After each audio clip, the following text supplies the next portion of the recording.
chemistry. And even though chemistry, like mathematics, is a basic in understanding simpler philosophy than most other sciences, like biology is not so cut and dry, um, Mm. I still don't feel with my degree and even with 25 years experience that I could challenge experts who are doing the research in the field of chemistry. I mean, I obviously have enough and above a layperson in the area and could come up with a challenge. And sometimes a person like in this situation could be right, but in most cases, I really need to be Oops, humble we got enough an to, echo coming. from me. Not for me. There we go. Just what I was saying is I need to be humble enough to realize and understand, and a lot of lay people don't have that ability. Yeah. Yeah, that's true. I mean, that gets back to the cognitive biases issue. Is that we do need to be, as critical thinkers, that's one of the fundamental skills, is realizing being self-critical, and the exact kind of thinking that you're talking about is something that we all need. It's actually, critical thinking requires that. So that's part of the fundamental toolbox that we need to be promoting.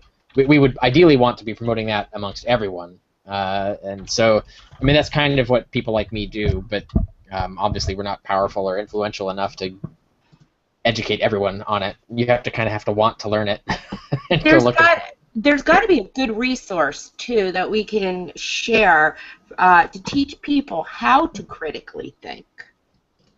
Yeah, they're kind of spoiled for choice, really. What you do is you share them the show Inspiring Doubt. Amongst many other things. I'm going to throw in the chat room. Let me see if this works. Yeah, I just threw a link up in the chat room. It's a resource page for critical thinking.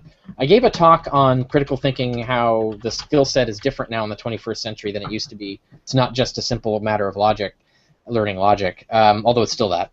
Do you have a link? Yeah, I just put it in the chat room. No, a link to your talk on it. Oh, maybe. I can't remember if it went online or not. Let me see here. You know, you should really teach a class on this through John's organization. What is it called? I may do. Secular activism on critical thinking. That would be huge. Yeah, that may happen. I've got a bunch of other courses I'm going to do first, but I have thought about that. Right. This is one I gave for the Secular Student Alliance. That might be something you might be interested in helping with too, because John said, you know, he wanted to network you into teaching a little bit on the on that channel. I mean, on that website. Yeah. Okay. If they have the video of it, I've lost track of where it was. Okay. It was for the last SSA conference, West Regional Conference, so it might be in Lanyard. Because Kyle Bray had asked that question about how do we know. Kyle, are you on here? What was your question? That's my brother's, so it's you know. Yeah. He's not asked important. About how do we know that a layperson had, like, what kind of logic do you need to have? I mean, it's important. Yeah, and you need more than just logic. Like, simple logic is not enough. You need to understand some of the ways that your brain fails regularly. Yeah, like emotions override facts. All too easily, yeah. And so you have to know which. So that's kind of. Let me try this. But that Collins example that was discussed was telltale. Chat room for the video of the talk. The problem with the talk, I mean, it's a 20-minute talk, so it is a short video. But it's so short. So it says 28 minutes, but it's so short that I had to leave tons of shit out. So and a lot of this, so basically a lot of it is, well, if you look at the resource page, you'll find more on this stuff. But there was so much more. I had actually designed a 40-minute talk, and I had to cut it to 20. But the talk, you got a little quick 20-minute thing there, and then the resource page can be helpful. But again, it's just sort of the entryway, like the beginning of where you would point someone for this sort of thing. But yeah. Can you address that logic? Because Kyle just got in. He had asked that question during the show. Okay, let me just do. So let's see here. I'm going to put up those two links again.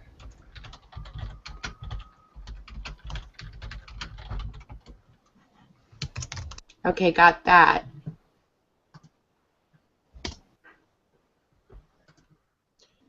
Hey, I'm not sure if my mic is working. I didn't really get a chance to test it out working. earlier. We can hear you. We hear you, yeah. Sorry So, about yeah, kind of stepping out earlier. I got a little nervous, and I didn't really know we were going live, so, yeah. All right. When you were off, Kyle, we were talking about your question, like how do we know what kind of logic the layperson has, and also how do we teach people to critically think so that they can, as laity, get more involved in the discussion and make some major decisions for themselves. And as voters, I mean, it's self-defense to teach them how to do that, right? Because you want voters to be making better decisions rather than worse, because your own rights and future are in their hands. So yeah, we definitely have motive and good motive, but yeah, the question is how do you do it? There's also different types of logic, and I think I can explain this. The best way I can really explain this is Greg and I, we play chess every now and then, and we have completely different methods of logic. Greg uses tactic. He's very good at short-term logic, whereas I'm more strategic, and I use very long-term logic. Yep. So both logics can be incredibly effective, and yet working together or working in tandem, they can be terrible and just messy. So it's hard to say whether somebody has good or bad logic and still work with them, because I think there's also something when it comes to what sort of measurements or what they're measuring and they're weighing with the logic. I mean, of course, you can. It's sort of that crap in, crap out idiom when you're talking about even if you have a perfect machine, if you are not functioning properly, and that's I think the biggest problem with the general public is that they're really bad at sort of scouting their sources. They don't have any idea how to read journal articles. They get it all from popular sources, and even when it comes to science, I mean, basic science, things that aren't really controversial, it's still just really bad. I mean, just the other day I saw something about a 19-year-old sharing a revolutionary or inventing a revolutionary thing that's going to clean all the plastic out of the ocean. And it's like, no, it's not. This is not going to work. But these popular and sensationalized news stories are a big problem.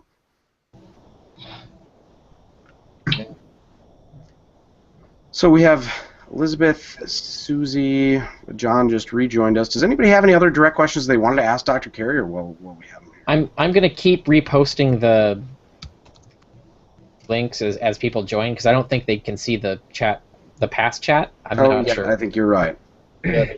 So if you're wondering why I keep repeating that, that's why. Every time I see somebody new, I'll throw that up.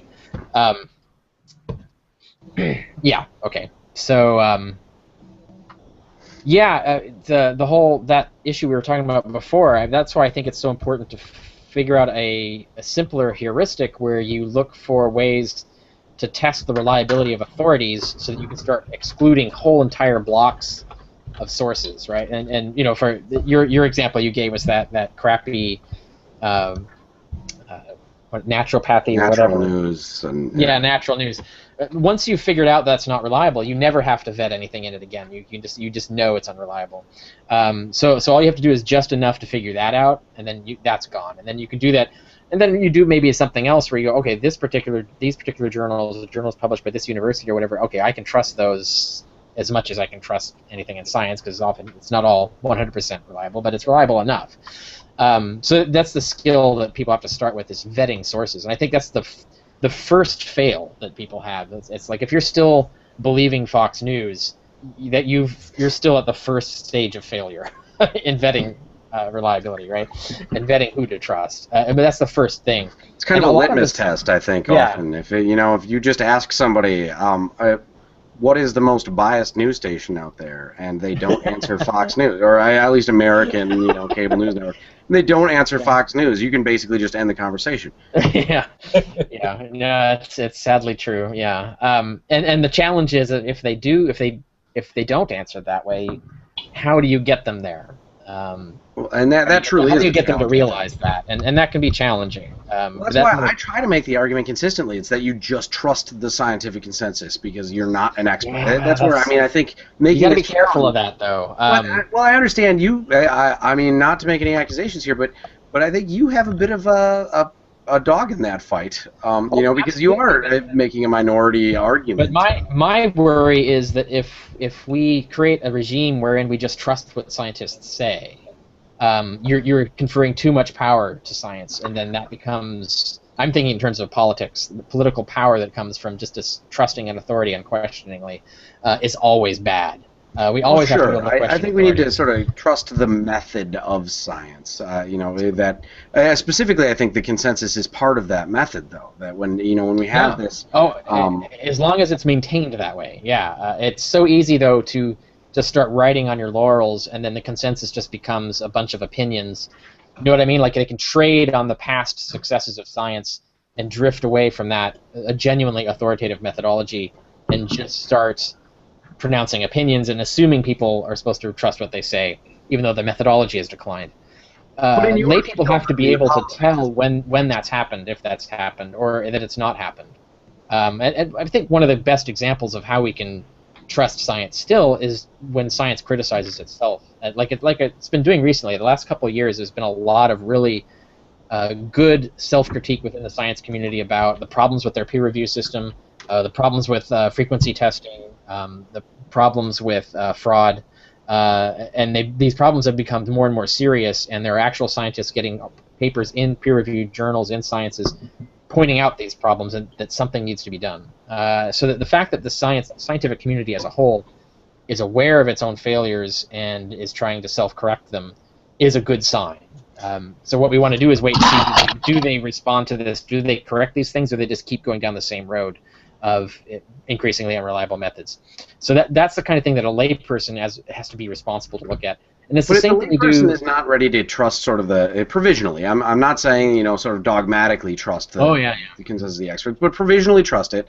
Yeah. The problem is then I what do they trust? I think again by definition how do you figure that that consensus is sort of the most informed opinion on any given topic. So if for anything else, it seems like you can. I think it's fair to be skeptical of the consensus, and as Dan Finca in that cautious is the word I would use right. more than anything. It's just like over trusting politicians, right? It's like we don't know how to run a country. I mean, point blank, everybody thinks they could be president, but you don't fucking know how complex and difficult and how many skills and databases of knowledge you need to actually do that successfully. But we do have to be able to figure out if they're doing it well, right? So even though we might not know how to run a bureaucracy, we have to have at least enough skill to know that it's being run badly. And do you have that in writing anywhere? Because that was a really good. I like that. Well, you're recording it, aren't you? I am. So you can quote that. Yeah. I will.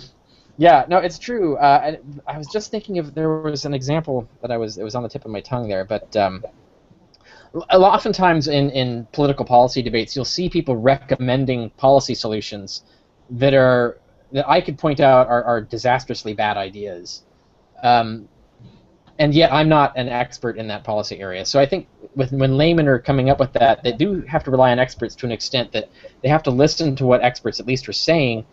And then the case the expert makes, they have to actually pay attention to, like, okay, this expert's presenting a logical argument, they're presenting evidence backing up everything they say, and they have the expert qualifications. Okay, I should probably trust what they're saying. And especially in this kind of thing in policy, we do that when we make policy decisions, or we should do that when we're, as voters, right.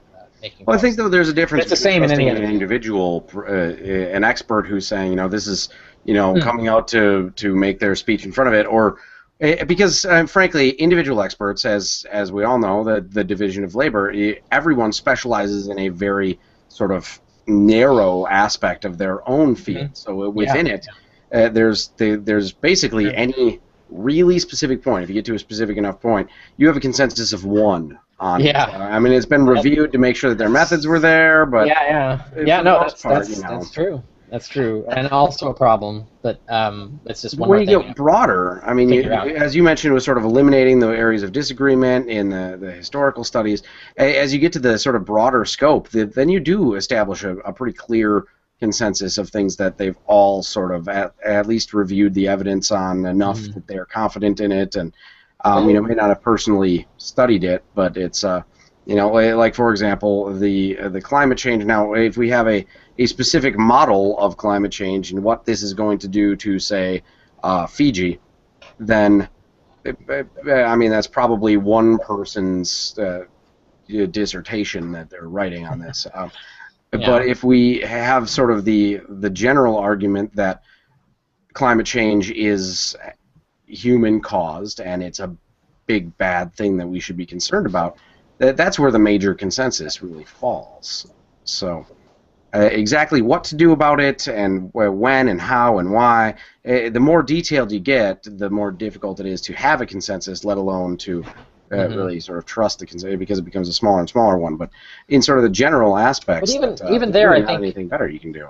Yeah, but even there, I think, I mean, that's part of the role of a responsible consensus, of a consensus of a responsible expert community, is to vet the methodology of that individual. Like, you know, that I knew one guy who did his dissertation on ancient dolls.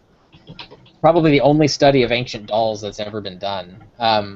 So what I would do is look at other experts and say, well, you've looked at his study, you've seen his methodology, you've seen the facts he cites, and you've seen the way he does it.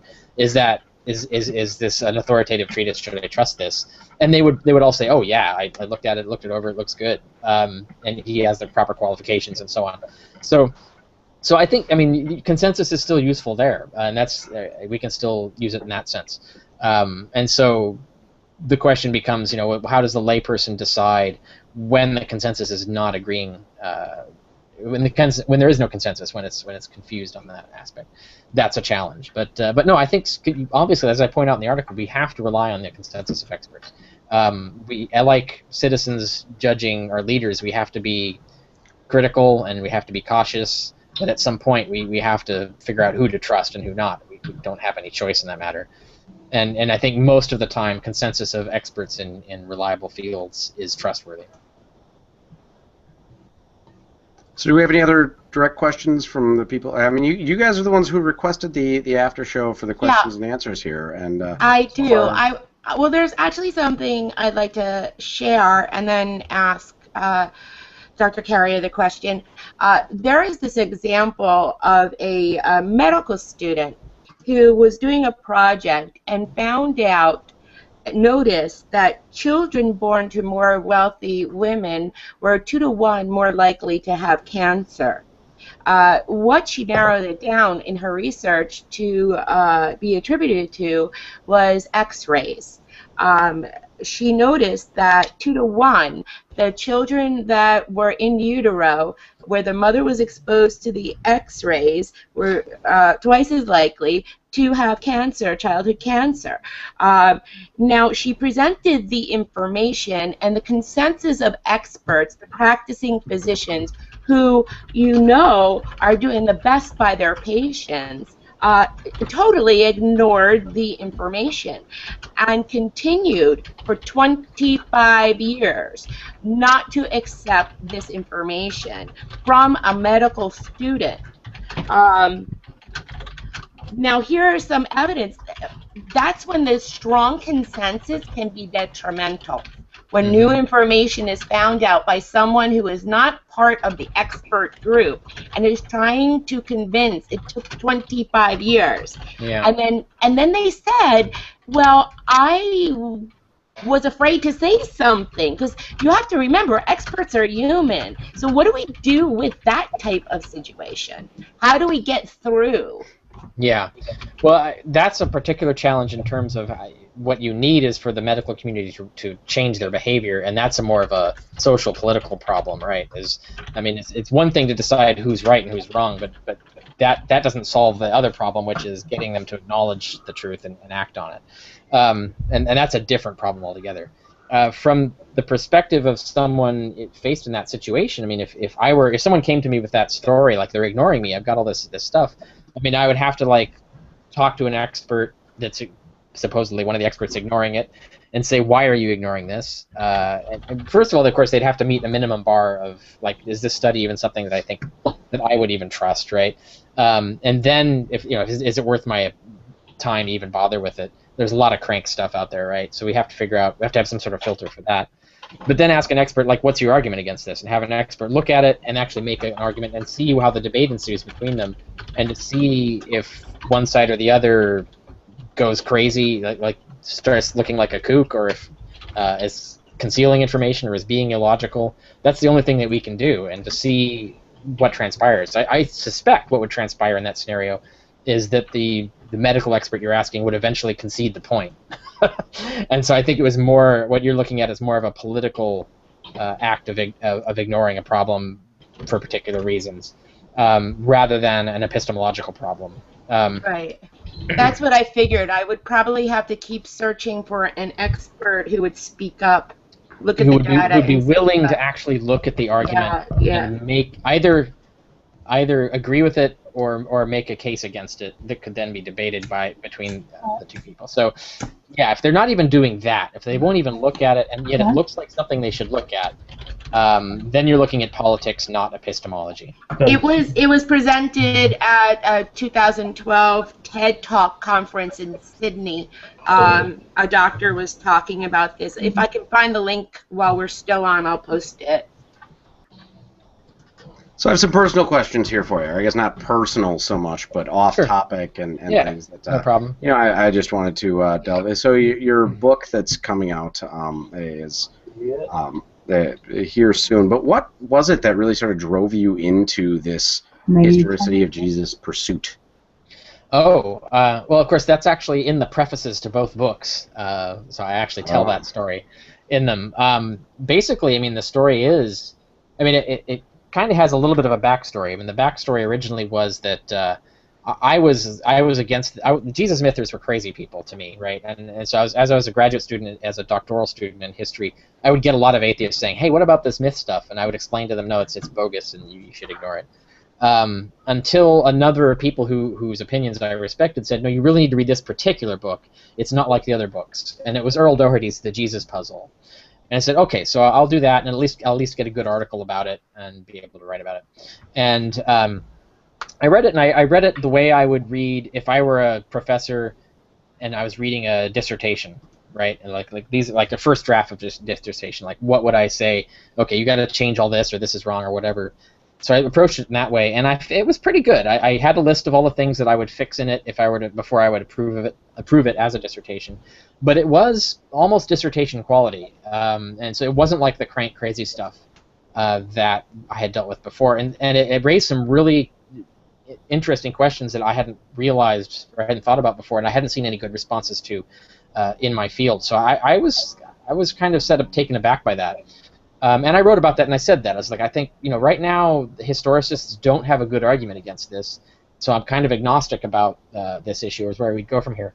And I left it at that for a while. And then when I got my PhD in 2008, I had some student debt, and so I wanted to get that canceled. So I approached my fans and readers and said, I'll do any big research project for you if we can raise the money to get rid of my debt. Whatever one you want, whatever topic, it could be anything. And unanimously, everybody said historicity of Jesus. And just on people who wanted me to do that project, I raised $20,000. Holy crap! Wow. So I treated that like a research grant, right? Like this is right. These are private patrons who want this research done and are basically funding my research and writing of this book. And it took 6 years. So you divide $20,000 by 6. It's not a lot of income, but it did get me out of debt. And it did motivate me to really do a really good job because I wanted to. So are you going to fund other people's PhD courses now, or that's your legacy at this point? Right. Yeah, I think that's your responsibility at this point, right? Now, once I get wealthy enough, pay it forward. Is that? Once I get wealthy enough to do that. No, to me, paying it forward is delivering a damn good product. So I felt a big responsibility to make some really good books that would be important contributions to the field. Proving History is really, like, I think the only book that really tackles the logic of historical method from the perspective of someone in the field of history, and is the first one to do a practical application of Bayesian reasoning to historical reasoning. There are philosophers who argued before me that all historical reasoning was Bayesian, but they were arguing from an epistemological perspective, not a this is how you do it kind of thing. So that book in itself, I think, is a valuable contribution to the field, and it was worth. So that's something that those people made exist that would not have existed otherwise. So they can be proud of that. And then the Historicity book, getting that book out through a major respected, peer-reviewed academic press in biblical studies. So I made sure the book was of sufficient quality to do that, and it has done that. So it'll be like a really important contribution to that argument. So I think they got their money's worth. It was a lot of work to do to get that done at that level, and that's why I've been focused on it the last 6 years. Is I've been so keen to actually give a return on investment on that to meet my responsibility, because those people put a lot of money in, and it was a lot of people. It wasn't like one big investor. So it was a bunch of people. And that's it. That's why. That was pre-Kickstarter days too. Yes, exactly. Pre-Patreon, pre all of that. Nowadays, I'm actually organizing a Patreon account, so I might start doing much smaller scale things like that in future. But yeah. Well, I don't know. I think we've. Oh wait, we have Elizabeth posted something in the chat here. So if you consider this is, I'm going to read it out loud because this is live and I don't think they can see our chat. But have you considered the issues with journals not publishing things that that question the consensus, or journals only publishing research that supports positive results when there is just as much research against it? It seems even using logic, a layperson would hardly be able to combat the misuse of the journals in academic journals. In your comments that there are problems sort of supports that the layperson could not really educate themselves enough to question academics. That I think basically saying since lay people don't know which journals they can trust or which I don't think that's true. I mean that's a false generalization, assuming that some fraudulent papers get through, therefore you can never trust anything in the journal. That's not valid reasoning. Well, I think it's more so in the age of the internet and your pay-to-publish journals that are coming out there, and there's a lot of things that are peer-reviewed now. It's definitely the job of the science community to police that, right? So the science, if it becomes a problem where people can't tell the difference between a reliable science journal and an unreliable one, then science has a problem, and scientists need to step up and figure out how to solve that problem, because that's going to lead to the diminishing of their brand, and people will no longer be able to trust science if they can't tell who's a scientist. But even then, something has to be done at their level. The experts themselves have to do that if it's getting bad enough that the lay people can't tell. But even then, it's difficult for scientists to police that, because really it's hard to call something fraudulent when like they say where is it, when they're just publishing research that supports positive results and not publishing the research against it, because they are publishing research that does provide honest results, but it's not honestly providing all of the results. This relates to some of the literature I was talking about that's been published in science journals criticizing scientific method. This is a serious problem, because a lot of the sort of the sort of standard that's used for example, p-testing, for frequency testing, is they use a 5% chance that the effect would be produced by random anomalies. But the problem is with that is that 1 out of every 20 papers will be false. Will give you a false positive. There are thousands of papers published every year, right? So there are hundreds of papers that are false that are showing positive results. So by refusing to publish negative results, you are doctoring the record. You are creating a fraud. You're creating the appearance of an only positive effect when in fact these are false positives. And that is, it might not be deliberately fraudulent, it might not be deliberate dishonest, but it has the de facto effect of lying to the public and lying to fellow scientific experts. Because if you do a bunch of studies and you only publish the positives, that's pseudoscience. That's exactly what scientists do, is they select the studies that support their view and ignore the ones that don't. That will destroy science. If scientists don't get on this and stop this, science itself is going to become discredited. And this is a serious problem because it's become increasingly problematic in just the last 10 years, but hasn't been policed. So it's becoming a big, big problem. Scientists are now realizing it's a big, big problem. Now we have to wait and see, will the science community do something about it? And if they don't, then the last 20th century of science where we trusted all the science, that's going to go out the door. We're going to be left with a science that we can't trust at all. And the entire reliability of the scientific consensus is going to go down the toilet.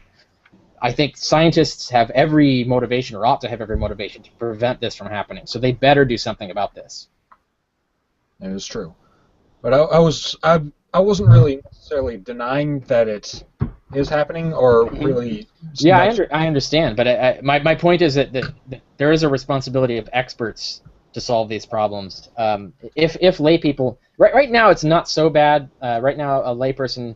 The general rule a layperson should go by is if you see a frequency-based positive in the journals and there's only one, it's been calculated, there's actually a 1 in 3 chance it's false.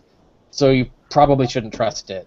You probably talk to any consensus of honest scientific experts, and they tell you the same thing. A single study, you just can't trust that. So you have to have multiple. Right. Well, this is another one of the areas where I think the consensus is important. I mentioned that it's we're simply not at the level to understand, and even those at the level to understand sort of let things through because it's peer review. You have to have sort of this level of trust that they're going about this honestly, at least. But even if they are going about it honestly, there's going to be false positives and things that are just it's an artifact of statistics. So I think that the people who like to jump on this was just published and this is revolutionary new science are doing a disservice to themselves, and that's unfortunately most of the mainstream science reporting media. Sadly. Except Science News. I'll say Science News is usually pretty responsible in its reporting. I've been a subscriber to Science News for like most of my life, and it's so funny reading Science News, their coverage of a story, and then reading the mass media's coverage of the same story. It's fascinating how hugely different the journalistic responsibility is in reporting. But yeah, so there are some exceptions, but if you don't know to look for them, you're going to... Well, my wife actually knows how bad of a skeptic I actually am. I just play one on TV, right? So, like, I'm sitting here, I'm flipping through Reddit or Facebook or any sort of news feed that I find, and like just the other night, did you see this? The computer just passed the Turing test, and then because I'm laying in bed flipping, like that's pretty cool. Tell her about it, and like. Then I actually look into it the next day and like that's not at all what happened. But so it's of course human nature to just sort of be impressed, like, that's cool, that happened. Yeah, you got to be cautious. Yeah, that's true. Too many people just stop there and they don't. Then do the digging. But even then, I'm not sure if, how to put this. Above all, I guess I was really just commenting on the staggering amount of effort that it really takes to police. I mean, it is the scientific community and definitely the higher-ups in the scientific community to police fraudulent reports. But at the same time, it's incredibly difficult for people to do that, especially when they can just really circumvent the entire scientific community using the internet, just using any really outlet that will listen to them and say that this is scientifically accurate, even though I completely went around the entire scientific community and they really don't know about this until it's too late and it's all over and people believe me. So particularly in the age of internet publishing companies, when we have these journals popping up all over the place, and I think even the Discovery Institute, an intelligent design think tank, has its own peer-reviewed journal, and everything has. Anything can make a peer-reviewed journal now, right? And then their peers are very selectively chosen, and therefore anybody can publish. This is sort of the problem of free market competition as well. You have this scientific community is a community, but it also is this, commodity, if you will. There's people looking for grants and publish, right? It's a brand. Yeah. And there's people who will capitalize on that, literally. I mean, they will try to make money on this by putting out these. It's essentially no different than a diploma mill. Yeah. So we almost need to have sort of an accreditation. The fake Gucci shoes, right? Right. Everybody wants to steal the trademark of something. No, I agree. And so lay people need some sort of basic skills to sort of figure out which journals to trust and which ones not. There is, to some extent, they can do that. Like, sort of what we have now by the default is the accredited university system. So we have accredited universities. So we have the accreditation process. We have the university reputation process. Although that's starting to become a prestige economy rather than a trustworthiness economy, but that's another problem that's arising.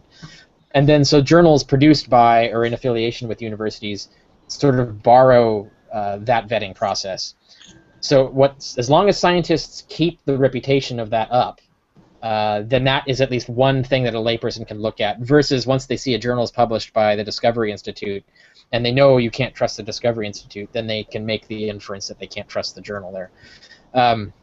So those are the kinds of things that a layperson has to do to sort of figure this out.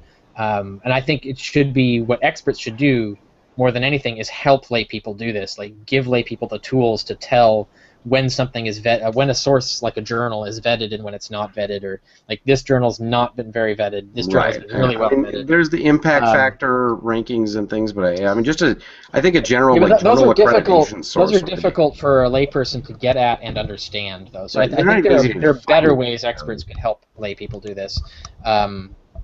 That they could. I think they could and should, and it would help a lot. But they have to first realize that this is something that they can do and that it would be useful, and then figure out how to do it. And then somebody has to pay for it. Sometimes, also, what I do in my field is I find the expert in my local area, and I ask her or him who they look up to, where do they get. Who do they go to confer with or to conference with and discuss information? Then I take that person's opinion, and also since my field is medicine, I usually contact who's ever in charge of the department at the National Institute of Health and present it there, and see if I can get a response from their chair on the information. So there's ways that we can ask for the experts and see what they say. Well, it's something I've found is really useful as well. In like I said, I like to debate politics where it's not necessarily everybody sort of has their bias, but if I find something that's by or published about gun violence, that's kind of again another pet one, because it's really hard to find sources that are have considered everything. But there was one, say, published last year that said controlling for a ton of variables. It said that when more gun ownership goes up, the death rates go up, not just gun deaths. I mean, gun deaths there are, but it's not like guns are displacing other ones. It creates more violent deaths. And this was a sort of a debate that was going back between me and a couple of friends in a very small group that we do this. And we're trying to figure out what this author meant by this, that, or another thing. And I think a lot of people don't realize when you're examining something that was written in this very unapproachable esoteric level, the author's email addresses are often quite available, and if you email a scientist who just published something and it's not going crazy in the press, then they're very likely to be excited to have the opportunity to sort of explain or answer a couple of your questions for you. So I found that to be really useful. Just shoot an email to the person who wrote it.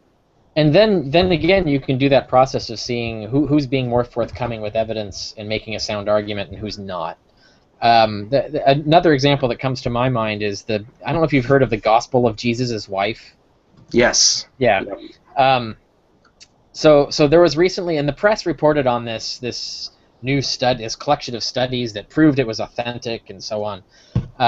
But this collection of studies was produced by Harvard University, which is responsible for promoting this gospel and is the institution of the professor King, Dr. King, who's right. So it was her and her grad students all. Exactly. So first of all, a layperson could find out that this is all coming from one place. Then they go look at some of the other experts, the other expert blogs like Mark Goodacre's blog and so on. A lot of like big, serious experts in this field who blog about this, pointing out serious flaws in all of this. In fact, the evidence that it's a forgery, a modern forgery, is to me conclusive. It's like there's no question, it's done. And yet Harvard doesn't acknowledge it. And the interesting thing is that the evidence for it being a forgery, when you look at the collection of articles published by Harvard that's supposed to refute that, it never addresses it. They don't even touch at all the evidence that was actually throwing the document into question. They touch completely unrelated tangential issues. So, for example, they have a study on proving that the papyrus came from the 8th or 9th century or whatever. But the problem is that the people claiming forgery are pointing out that forgers routinely take blank papyri or even papyri with ink on it and wash it off from antiquity. Right. So dating the papyrus doesn't tell you anything. Trying to figure out the chemical composition of the ink doesn't tell you anything because forgers use ancient ink. You can buy ancient ink on eBay. It's that commonly acquired. All you have to do is get a little pot of it and put a little water or oil in it, and you're good to go. So for them to sit there and go through all of this and say, oh no, it's authentic, that looks really suspicious to me. And so to me, it looks more political than honest, and I think that discredits the reliability of Harvard University. So now it makes me doubt whether I should trust things coming out of Harvard University if they're not even going to treat it as something like this responsibly, and they're ignoring experts in the field and ignoring powerful arguments against the authenticity of this document. If we had things like this going on in the sciences, it would be an enormous scandal. But because it's in history, hardly anybody cares. But these are the kinds of things I deal with. And so how does a layman adjudicate this? I can point a layman to the experts, actual bona fide qualified experts, who document the evidence for it being a forgery, and I can point them to all of the Harvard materials and say, look, they've made their best case, and they don't even address it. So who are you going to trust? Like the person who ignores the argument against? I agree with you that that's important to do for new and sensational, and it's harder to do that with the consensus not addressing this this new argument that's being posed. It works in sort of the opposite direction then, that if they are addressing it publicly, it generally means that it's gotten a lot of popular demand, and it's making rounds and kind of gone viral. I mean, even with the David Atwill one, I mean, you saw that it was. You mean Joseph Atwill? Oh yeah, Joseph Atwill. Thank you. That was clearly just a good case of apophenia, right? He was just finding a pattern where none existed. Yeah. Oh yeah. Spot on. Yeah. And that, I mean, it should have just been that, and that's one of the questions I was going to ask you during the show, and I hadn't gotten to because it's a show. Was that there's you mentioned they need to go against the best cases against them, right? They need to address that, and you're pretty conservative with it. You say there's only if at least 3 people have thoroughly addressed this and have sort of tackled it and written about it and then you can dismiss it. But unfortunately, for the average layperson, they have no idea if a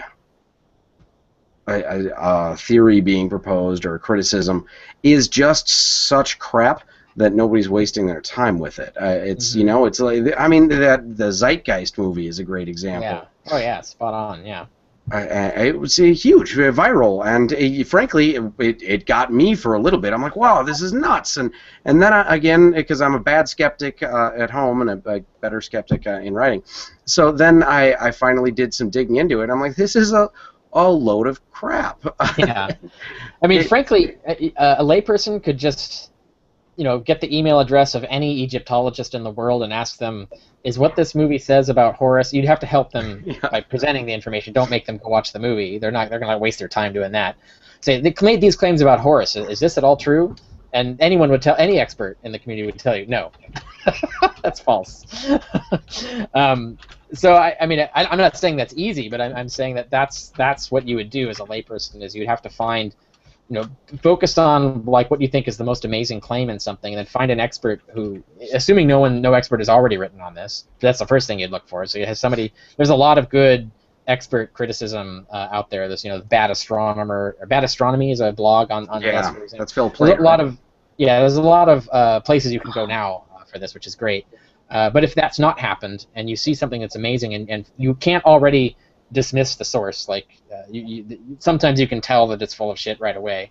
But if you can't, right, if it's Jenny McCarthy, then right, yeah. So what do you do when you're not sure, though? But then you can find an expert and see what the experts say, and then it's a question of, well, which one seems to be more honest, which one is citing their sources. That's where you go through the list of how do you tell which one of these two is doing a job that I would trust, and then you usually can figure out which one to trust between them. You don't even need to go beyond that, although you could if you wanted to.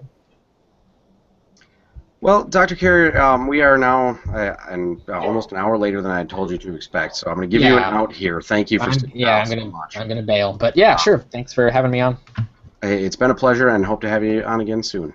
Yeah, you bet. Email me with some proposed dates and topics, and I'll let you know about my availability. I've got a lot of stuff coming up, so it might be the same thing where it'll be like a month later, 2 months, or whatnot. That's fine. Yeah, I'll probably, frankly, I pick my guests based on sort of reading something and going like, this is a good idea right now. So I'll probably not have a good topic to talk about unless you had any ideas. So I'll send one out to you next time something is planned. So yeah. Okay. Excellent. I'm hanging up. All right. Bye, y'all. All right. And then everybody, I'm going to go off air with this as well. So thanks for joining us, and the Hangout stays alive for anybody who wants to stick around. But I'm hanging. It looks like everyone's leaving. Just me and you, Kyle.